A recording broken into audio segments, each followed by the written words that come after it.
Bonjour Muriel, vous êtes conseillère académique pour la danse et les arts vivants. Quel est votre rôle au sein du projet Le prix de la pièce de théâtre contemporain pour le jeune public? Alors je sers de relais entre le pôle jeune public et les enseignants du 06. Et mon travail consiste à collaborer avec l'équipe du pôle et avec les comédiens pour préparer les formations qui sont dispensées aux enseignants, notamment aujourd'hui, et à accompagner les équipes pédagogiques à jouer auprès d'eux le rôle d'amis critiques. Très bien. Comment le projet se déroule exactement dans les Alpes-Maritimes? Dans les Alpes-Maritimes, c'est la 3e édition, la 2e ayant été interrompue à cause du Covid.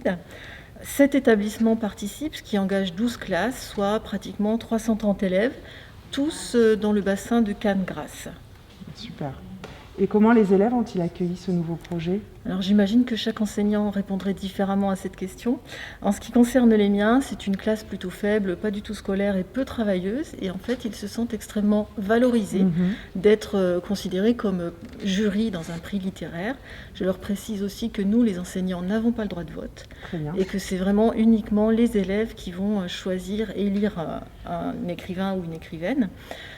Par ailleurs, je les ai informés aussi du fait que ce prix comptait désormais aux yeux des dramaturges contemporains, ce qui fait que pour eux, c'est une vraie valorisation. Ils entrent très très bien dans les lectures alors que ce sont de petits lecteurs, et ils apprécient tout particulièrement, ce qui ne me surprend pas, le travail au plateau. Ah, super.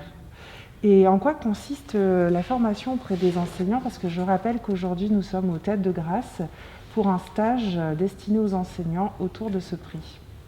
Alors les enseignants testent cette année un dispositif innovant qui est un groupe de développement professionnel. Ils bénéficient de 3 journées de formation réparties sur l'année. Elles ont été calées en fonction de la progression dans le projet du prix. À chaque fois, des comédiens sont présents qui leur transmettent des savoir-faire et des exercices pour entraîner les élèves dans l'oralité, pour entraîner les élèves dans la mise en scène de leur parcours de lecture et ensuite à constituer la séquence coup de cœur sur laquelle nous espérons clôturer ce beau projet. Donc un parcours bien complet. Un parcours très complet et qui a le mérite d'associer les 3 piliers de l'éducation artistique et culturelle, à savoir la pratique artistique, la rencontre avec des comédiens et avec un écrivain, et enfin l'acquisition des connaissances du programme, mais par un autre chemin. Parfait. Mais merci beaucoup Muriel.